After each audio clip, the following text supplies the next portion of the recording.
Баршаңызға сәлем. Бүгін сіздерге зебра пирог рецептімен бөлісемін. Балдарымның сүйікті пирогы өте дәмі ерекше. Жасап көрулеріңізге кеңес беремін.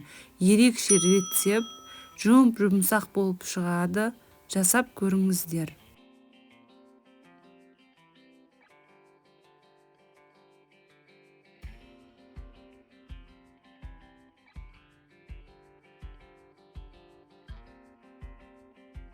Ең алдымен 4 жұмыртқамызға қантымызды салып, миксердің көмегімен жақсылап араластырамыз.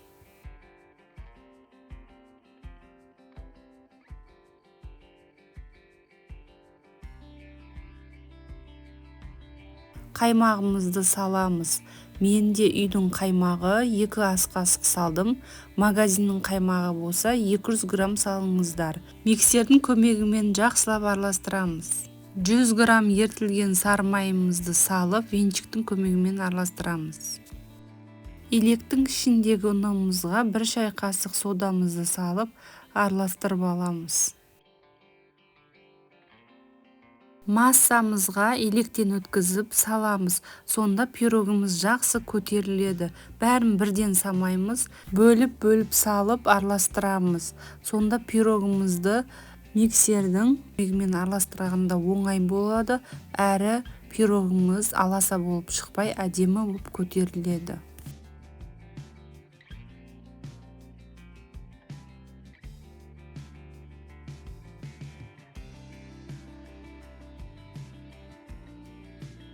Енді осы шыққан қамырды 2 бөлікке бөліп аламыз.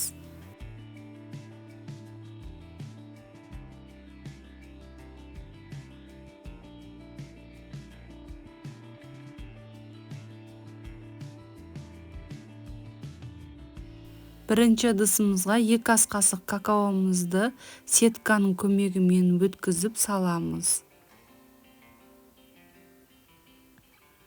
Миксердің көмегімен жақсылап араластырып аламыз. Қамырымыз дайын болды.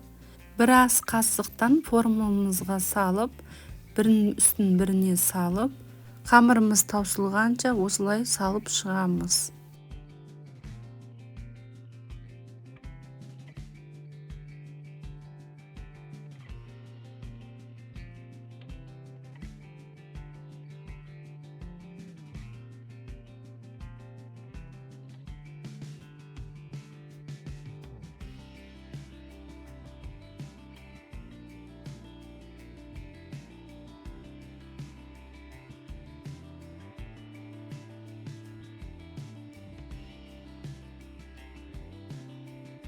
«180 градуста қызып тұрған пеште пісіріп аламыз.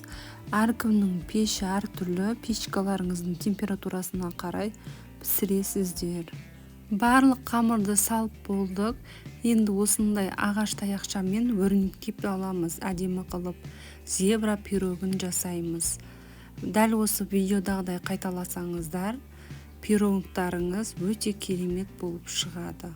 Осы рецептпен жасап көріңіздер. Бір жасағаннан шығады. Өте оңай рецепт. Ас болсын. Менімен бірге болғандарыңызға рахмет. Сау болыңыздар. Қоңырау батырмасын басып, тіркелуді ұмытпайық.